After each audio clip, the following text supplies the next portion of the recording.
여러분 반갑습니다. 말씀의 빛 성경 강의 시간입니다. 요한계시록 말씀이 우리에게 위로와 소망을 줍니다. 요한계시록의 기록 목적은 어떤 사람에게 두려움과 공포를 안겨주기 위한 책이 결코 아닙니다. 물론 여러분 요한계시록 안에는 무서운 심판이 들어 있습니다. 이제 나중에 좀 살펴보겠지만 어찌 보면 좀 섬뜩섬뜩한 그런 무서운 심판이 담겨 있습니다.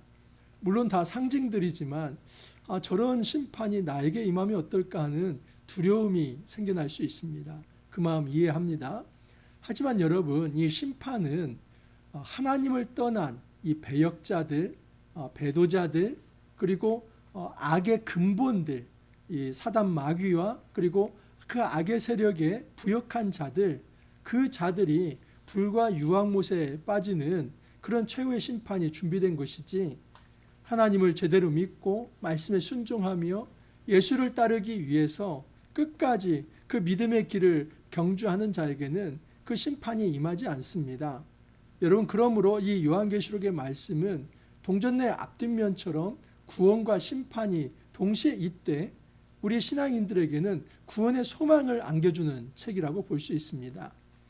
요한계시록의 구조를 다시 한 번만 좀 말씀을 드리면, 요한계시록 1장 1절에서 8절이 도입입니다. 프롤로그입니다. 근데 이게 대꾸가 이루어지는 게 요한계시록 22장 6절 이하에서 마지막 절까지입니다. 이건 에필로그죠. 그렇게 해서 액자처럼 앞과 뒤가 딱 틀을 이루고 있습니다. 그리고 서론부가 요한계시록 1장 9절에서 3장 22절까지입니다. 어제 이제 잠깐 말씀을 드렸지만 본격적으로 오늘부터 소아시아의 7교회에 관한 이야기입니다. 그리고 여러분, 소아시아 7교회는 땅의 지상의 성전이죠.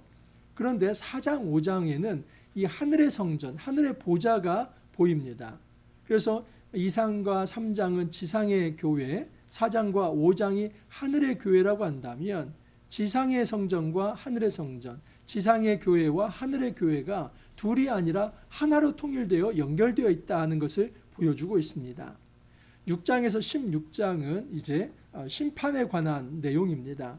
그래서 이인 심판, 나팔 심판, 대접 심판이 있는데 심판 곳곳에 이 삽입 본문들이 있습니다.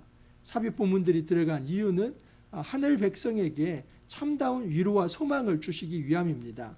17에서 18장이 음녀 바벨론의 패망, 그리고 19에서 20장이 최후의 심판, 21장이 새하늘과 새 땅입니다. 이처럼 요한계시록이 이제 구조화되어 있습니다. 자, 그래서 이제 본격적으로 이 지상 성전이 가지고 있는 한계가 무엇인지, 또 그들이 풀어가야 할 문제가 무엇인지, 어떻게 그 문제를 풀어갈 수 있을지, 자, 그것을 한번 살펴보도록 하겠습니다. 첫 번째 교회는 에베소 교회입니다. 오늘 말씀 요한계시록 2장 1절에서 7절 말씀입니다. 1절 읽어드립니다. 에베소 교회의 사자에게 편지하라. 오른손에 있는 7뼈를 붙잡고 7 금촛대 사이를 거니시는 이가 이르시되, 7뼈를 붙잡고 7 금촛대 사이를 거니시는 이가 누구입니까? 어제 살펴드린 대로 이분은 바로 예수님입니다. 7 금촛대는 이제 성전으로 말하면 성소에 있는 등잔대를 의미합니다. 메노라. 그 메노라라고 하는 이 등잔대는 성전을 상징하죠. 그렇기 때문에 7 금촛대 사이를 거니시는 이는 이 대제사장을 상징적으로 보여준 것입니다. 여러분, 이 땅에 오신 멜기세덱의 반차를 좇은 진정한 대제사장이 누구입니까? 예수님이죠. 그래서 예수님께서 성전에 임재해 계시고 예수님께서 그 성전을 붙드신다는 겁니다. 왜냐하면 7뼈를 붙잡고 있다.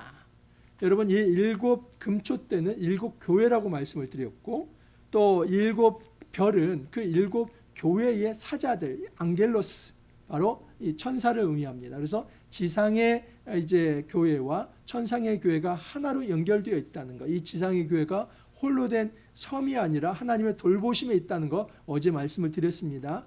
핵심은 무엇이냐면, 이 지상의 교회가 때로는 고난을 받고 어려움이 있고 유혹에 노출되어 있으며 부족함이 좀 있을지 모르지만 여전히 주님께서 붙들고 계신다 하는 것입니다. 그 7 교회가 상징적인 겁니다. 자, 첫 번째 교회가 에베소 교회인데, 이 에베소에 대한 역사적 배경을 좀 말씀드릴 필요가 있습니다. 여러분, 이 에베소 지역은 로마에서 네 번째 도시입니다. 그러니까 네 번째로 큰 도시입니다. 얼마나 크냐면은 이 신전의 규모들을 보면 알 수 있는데, 이 아르테미스, 이 아데미 신전이 있고, 아폴로 신전이 있고, 아테나 신전이 있고, 제우스 신전이 있습니다. 한 도시에 이렇게 많은 신전이 있는 곳이 드뭅니다. 그러니까 에베소 지역은 그만큼 매우 큰 도시라는 걸 알 수 있습니다. 인구가 한 25만 명 정도 되고, 그리고 에베소는 이제 항구가 있기 때문에 에게해로 나가는 이 무역항의 중요한 곳입니다. 부유함이 있고, 또 거기에는 이제 그리스 철학의 어떤 배경 속에서 지적인 사람들도 많고, 그리고 로마의 네 번째 도시나 되기 때문에 이곳은 참으로 로마인의 어떤 자부심을 가지고 살아가는 그런 어떤 큰 도시가 바로 에베소입니다. 자, 그런데 그 에베소 교회에 지금 문제가 하나 있습니다. 우선은 그 문제를 얘기하기 전에 이 사도 요한이 받은 말씀으로 에베소 교회가 얼마나 훌륭했는지 먼저 칭찬을 합니다. 2절 이하를 보면 내가 내 행위와 수고와 내 인내를 알고 또 악한 자들을 용납하지 아니한 것과 자칭 사도라 하되 아닌 자들을 시험하여 그의 거짓된 것을 내가 드러낸 것과 또 네가 참고 내 이름을 위하여 견디고 게으르지 아니한 것을 아노라. 이것은 2절 3절은 에베소 교회의 잘한 점입니다. 그래서 매우 너희들은 칭찬받을 만한 존재이다. 얼마나 칭찬을 하는지 내 행위와 수고와 인내를 내가 알고 있다. 주님이 하시는 말씀입니다. 여러분, 에베소 교회는 실천이 있었습니다. 그들은 열심히 일하는 수고가 있었습니다. 그리고 믿음의 삶을 살아가면서 인내, 참음이 있었습니다. 여러분, 사도 요한이 그런 얘기 하지 않습니까? 내가 예수님의 환난과 또 나라와 참음에 동참했다. 이 참음이라고 하는 인내는 이 그리스도의 제자의 아주 독특한 중요한 어떤 성품입니다. 다시 말해서 우리의 믿음이 인내와 참음이 없다면 진정한 믿음이 될 수 없죠. 그래서 에베소 교회는 정말 칭찬받을 만한 교회입니다. 그들에게 이 믿음의 실천이 있었고 땀 흘리는 수고가 있었으며 함부로 포기하지 않는 그런 인내가 그들에게 있었습니다. 또한 그들의 가장 큰 장점은 뭐냐면 악한 자들을 용납하지 않았다. 자칭 사도라 하되 아닌 자들, 이게 다 이단 사입이 있죠. 여러분, 거짓 교사들입니다. 그 거짓 교사들이 아주 정말 그럴싸한 어떤 신학을 가지고 이 교회를 이제 미혹하고 현혹하려고 할 때 너희들이 무엇이 잘못되어 있는지를 정말 하나하나 들춰내서 그들의 잘못을 지적하면서 쫓아내는 믿음의 영적 전투를 한 교회가 에베소 교회입니다. 그러니까 에베소 교회는 신학도 있었죠. 삶의 실천도 있었죠. 믿음에 대한 순종도 있었죠. 여러분, 에베소 교회는 교리적으로도 아주 철저한 교회입니다. 교리적으로 너무나 교육이 잘 돼 있어서 옳고 그름에 관한 하는 정확하게 논쟁을 통해서 판단할 수 있는 교회입니다. 뭐가 옳고 뭐가 그른지, 신학적으로 뭐가 맞고 뭐가 맞지 않는지, 여러분, 신학적으로 에베소 교회는 잘 서 있는 교회입니다. 그런데 한번 보십시오. 4절을 보면 그러나 너를 책망할 것이 있나니 너의 처음 사랑을 버렸느니라.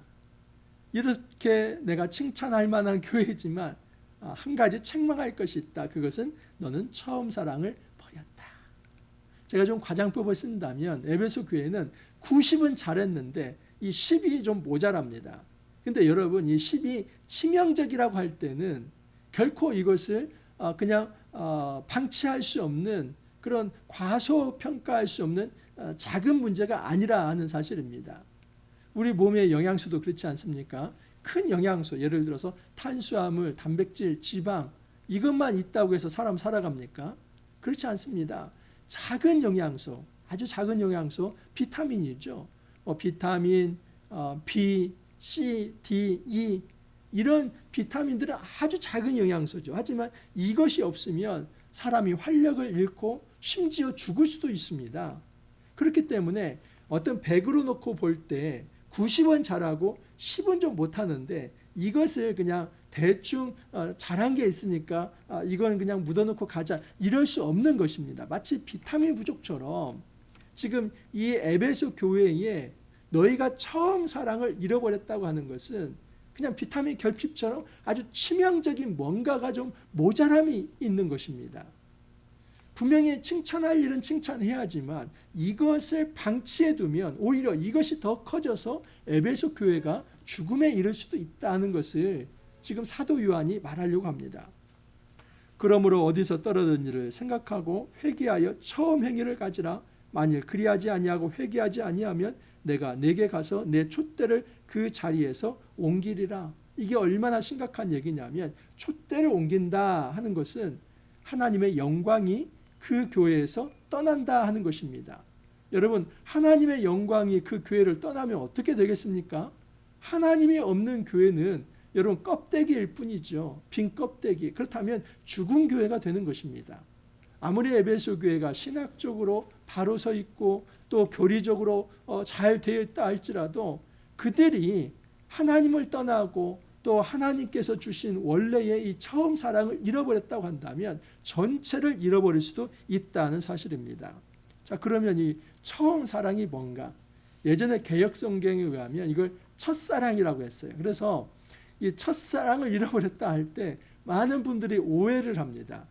내가 이제 그 예수 믿었을 때 처음 감정, 이 첫사랑의 열정, 지금 예수님에 대한 사랑, 이웃에 대한 사랑이 남아있지만 내가 그 열정이 좀 식었다. 그래서 주님께서 이 식은 열정의 사랑, 식은 사랑, 이것을 지금 탓한다라고 생각할 수 있습니다. 하지만 그렇지 않습니다. 처음 사랑을 잃어버렸다고 하는 것은 여러분 본질에서 벗어났다는 겁니다.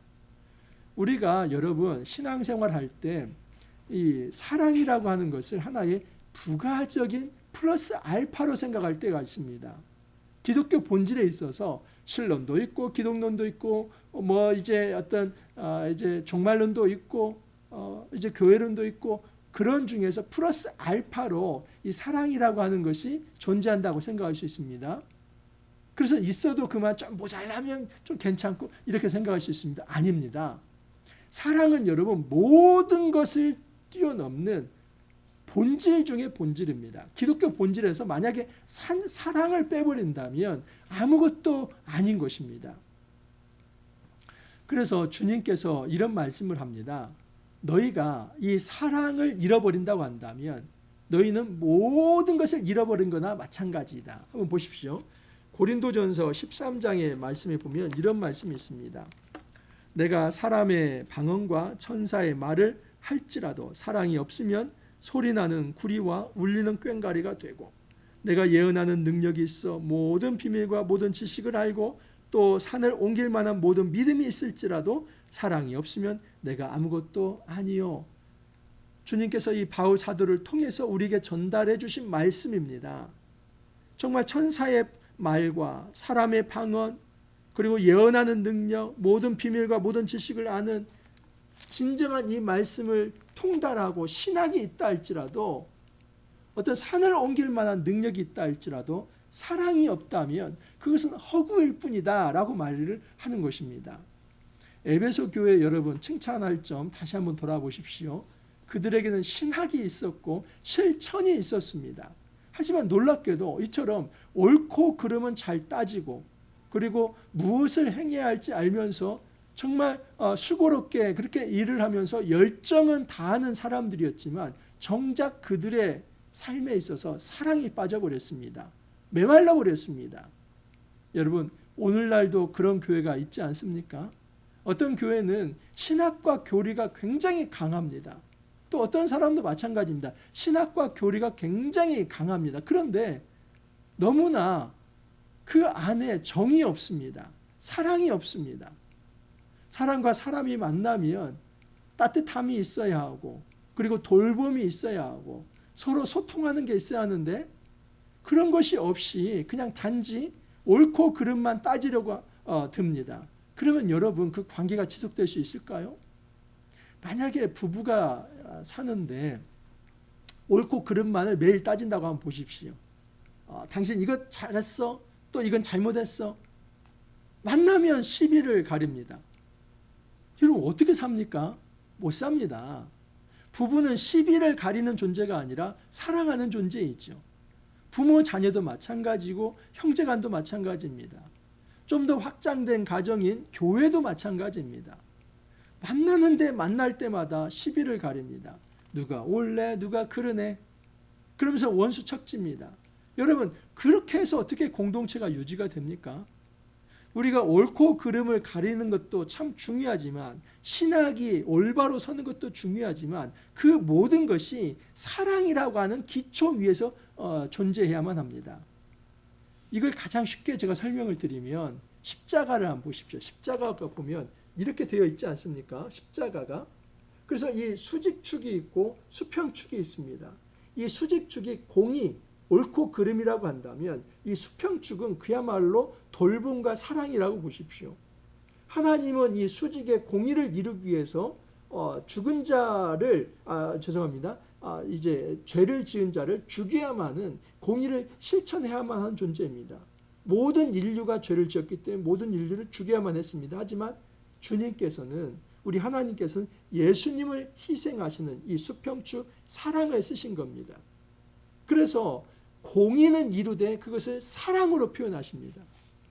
인생이 모든 인류가 하나님을 떠났고 정말 각기 제 길로 가는 양과 같아서 자기 죄에 대해서 자기가 죽어야 했지만 주님은 그 죄는 미워하되 그의 사람을 사랑하시면서 자기 아들을 희생 제물로 내어놓는 사랑을 실천한 겁니다. 그러므로 이 십자가는 사랑과 공의가 완전히 조화를 이룬 것이라고 볼 수 있습니다. 기독교의 본질이 사랑과 공의입니다.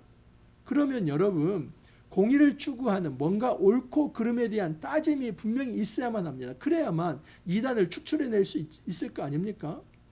지금 교회 안에 신천지가 왔는데 그걸 용납해서는 안 되죠. 쫓아내야죠. 그런데 정말 주의할 것은 그런 과정에서 신학과 어떤 교리만은 내세우다가 정작 사랑을 잃어버린다고 한다면 교회 정체가 공중분해될 수도 있다는 사실입니다. 여러분 주의해야만 합니다. 우리는 교회를 바른 신학으로 지켜야 할 어떤 의무가 있지만 또 하나는 서로 따뜻하게 품어줘야만 합니다. 사람은 사랑을 받아야만 살 수 있는 존재입니다. 서로 사랑을 해주면 정말 힘을 얻고 또 위로를 받으며 다시 한번 일어설 수 있습니다. 사랑이 그렇게 큰 겁니까? 말 한마디도 여러분 그 사람을 정말 제대로 세워줄 수 있습니다. 우리가 힘들고 어려울 때 말이 필요 없이 옆에 있어주기만 해도 그 사람은 다시 일어설 수 있습니다. 이게 사랑의 힘입니다. 교회 안에 만약에 서로에 대한 돌봄과 애정과 사랑은 없이 신학과 교리만 남아있다면 그것은 교회가 아닙니다. 아무리 탄단지, 이 탄수화물과 단백질과 지방이 그렇게 있다 할지라도 그냥 이 비타민, 작은 영양소가 없으면 그 사람 죽을 수도 있듯이 여러분 우리가 다른 거 아무리 잘한다 할지라도 사랑이 빠져버리면 아무것도 아니라고 하는 것을 주님께서는 말씀을 하는 것입니다.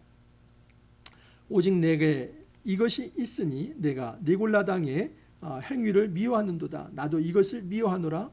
니골라 이제 하나님을 떠난 배역자들의 이 배신의 어떤 모습들이 있죠. 그러니까 여기서 문맥으로 놓고 본다면 이 니골라당의 모습은 아주 하나님을 떠난 말씀을 떠난 말씀에 불순종한 삶입니다. 그래서 지금 이 니골라당을 지금 이 신약의 백성이 이것을 잘못됐다고 얘기를 하고 그것을 정죄하는 것을 주님께서는 그래 나도 니골라당을 미워한다. 이 말은 무슨 얘기냐면 에베소 교회가 바른 정의를 추구하고 바른 말씀을 추구하는 거 이거 내가 잘못됐다고 그렇게 말하는 게 아니다. 그 신학과 교리도 잘 세워야 하지만 중요한 것은 사랑에 기초하라. 그 얘기를 하고 싶은 것입니다. 귀 있는 자는 성령이 교회들에게 하시는 말씀을 들을지어다. 이기는 그에게는 내가 하나님의 낙원에 있는 생명나무의 열매를 주어 먹게 하리라. 여러분 이기는 그를 신천지에서는 이만이라고 합니다. 그런데 한번 문맥을 보십시오. 성령이 교회들에게 하시는 말씀을 들을지어다 이기는 그에게는, 여러분 이 이기는 그는 성령이 말씀하신 그 교회를 의미하는 거죠. 그래서 교회가 어떤 고난이 있고 어려움이 있다 할지라도 그것을 이겨낸다면 그들에게 내가 생명나무의 열매를 주겠다 이 말씀입니다. 근데 이것을 어떤 한 이제 이단의 교주에게 쓴다면 이게 말이 되는 겁니까? 아닙니다. 이 이긴 자는 신천지 이만희가 아니라 바로 성도들입니다. 우리 성도들이 바른 말씀을 따라서 순종하면서 그 말씀에 순종하다가 어려운 일이 있을 때 포기하지 않고 끝까지 이겨내는 자, 그들에게 생명의 열매를 주는 것입니다. 이 문맥에서 놓고 본다면 단지 교리만 신앙만 추구하는 것이 아니라 사랑으로 하나님을 사랑하고 성도들을 이 이웃을 사랑하는 그 사랑의 정신이 있는 자들, 그들을 이긴 자라고 칭찬하시는 겁니다. 여러분 우리 삶 속에서 균형 잡힌 신앙생활이 있기를 바랍니다. 신학도 있기를 바라고 사랑도 존재하기를 바랍니다. 그래서 교회가 균형 있게 잘 성장해 갈 수 있기를 간절히 소망합니다. 이렇게 기도합니다. 주님 감사합니다. 에베소 교회를 통하여서 이 땅의 교회가 바른 말씀을 추구하되 빈 껍데기에 각주라된 교회가 아니라 사랑으로 따뜻한 교회가 되어야 한다는 것을 말씀하여 주시니 감사합니다. 우리가 정의는 추구하고 또 바른 말씀을 추구하되 그런 과정에서 메말라지지 않게 해주시고 그럴수록 더 하나님을 사랑하고 이웃을 사랑하는 이 사랑의 정신이 더 많아질 수 있도록 은혜 더하여 주옵소서. 주님 감사하옵고 예수님 이름으로 기도하옵나이다. 아멘. 여러분 우리가 사랑으로 주의 이웃들을 잘 품을 수 있기를 바랍니다. 오늘 하루도 여러분 화이팅 하시고 또 내일 찾아뵙도록 하겠습니다. 감사합니다.